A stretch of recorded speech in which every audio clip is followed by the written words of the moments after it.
Super Mario Bros., released in the year 1989, an iconic game that defined the platforming genre. My name is Nelson, and today I will be dissecting the first level of Super Mario Bros. Join me as I jump right into the world of Mario. Before I go any further, I'd like to establish a few basic things. This game was published by Nintendo, in case you somehow didn't know that already. It was designed by the legendary Shigeru Miyamoto and Takeshi Tezuka, another legend. Many people don't know this, but he's actually responsible for creating Yoshi. It was released on the Nintendo Entertainment System on September 13th, 1985. The NES controller only has 5 buttons, those being the A, B, the D-pad, start, and select button. Only 3 of those buttons are used primarily in the Super Mario Bros. Game. The select button is used to navigate through the menu, and the start button is used to start or pause the game. I'll get into the rest of the buttons in a bit. For now, let's pop this baby into the NES.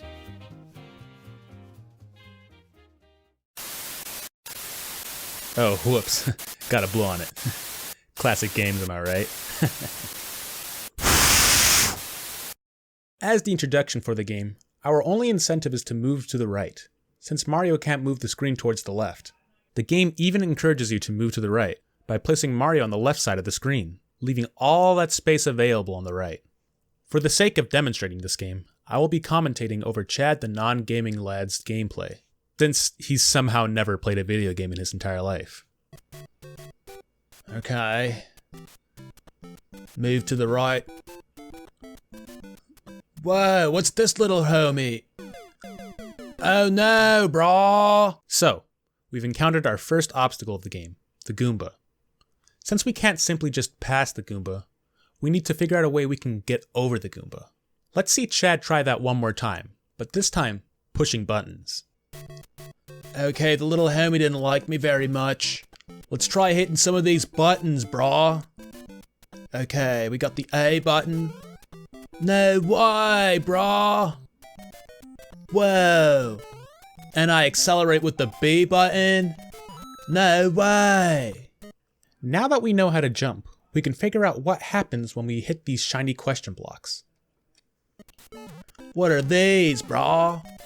Whoa, it's another homie! Get me out of here! No way, brah. So now we know question blocks contain coins and power-ups. What's so brilliant about this section is that you're meant to come in contact with the mushroom right there. Upon hitting the question block, the mushroom drops down and hits the pipe, and then moves towards you. There's almost no way you can miss that mushroom.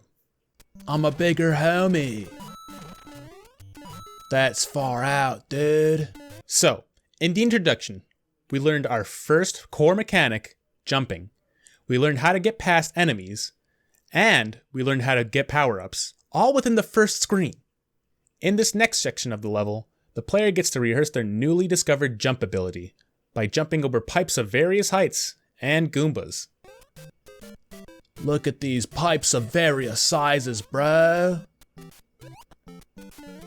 No way! I can't even jump over this one right here. Maybe if I run and jump. No! Whoa. If I hold down the jump button, I jump even higher. No way. This game is quite easy. By the end of the rehearsal, the player has learned that holding down the jump button will increase their jump height. Whoa! No way! The game now reaches its experimental phase. If the player manages to hit the block as the Goomba's on top of it, they'll learn that they can kill enemies from atop. If not, they'll just walk off the screen to the left. If I hit the homie while he's above me, he'll like wither away. Yo! Mario's got a new fit, brah. Whoa! Mario's snorting little booger pellets at his nose. Now the player has reached a bigger obstacle, a slightly larger pit than before. The player is most likely led to believe that they must run in order to jump across the gap. Upon hitting the run button with the Fire Flower power-up, the player now discovers that they can fire projectiles. No way, brah. I'm gonna have to run over that gap to make over it. Whoa! Whoa! No way, brah. The booger pallet's like... killed... Whoa! The player is now met with a new enemy, the Koopa. They can either kill it by throwing a fire flower pallet, or by jumping on it. Either way gets the job done. That was a turtle, homie, brah. No way. Yo! Whoa! Upon trying to jump over the first Goomba, the second Goomba came in contact with Mario, allowing the player to see that coming in contact with enemies in this state will not affect them. I didn't even jump off the homie this time! No way. This game is far out, brah. Finally, the application of the level puts everything the player has learned to the test. With a couple of more enemies and one last jump, the player is able to practice the upcoming jump with this section right here, which has no consequences if you fall in the middle. Look at all these things I can do, brah. Whoa, I'm kinda like a pro.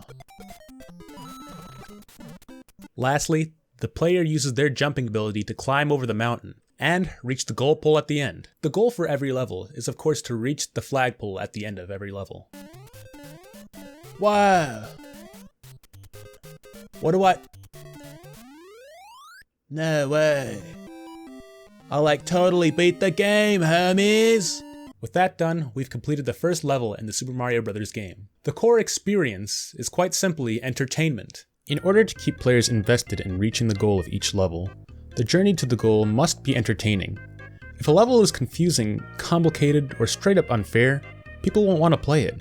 Likewise, the mechanic has to be entertaining. In Super Mario Bros., the first level is designed to have the players teach themselves the core mechanics of the game, all without lengthy tutorials halting you from the gameplay. Overall, the player feels great and capable of teaching themselves how to play the game. After having learned each mechanic, the player can easily feel confident interacting with the level, using the buttons. And since there are very few buttons on the NES controller to begin with, it makes it a lot easier. Obstacles such as Goombas, Koopas, and gaps all attempt to prevent the player from reaching the goal by simply being in their way. However, they invite a challenge to the player by encouraging them to use what they've learned of the core mechanics throughout the level to overcome them. Similarly, the incentive invites a challenge by only giving them one direction to move forward. There's no going back once it's off the screen, so players must use their ability to run and jump in order to get the most out of each screen. With that being said, this has been my level dissection of Super Mario Bros. Level 1. It's been a blast revisiting this game and doing an in-depth analysis of the first level. Once again, my name is Nelson, I hope you enjoyed, and I bid you all farewell.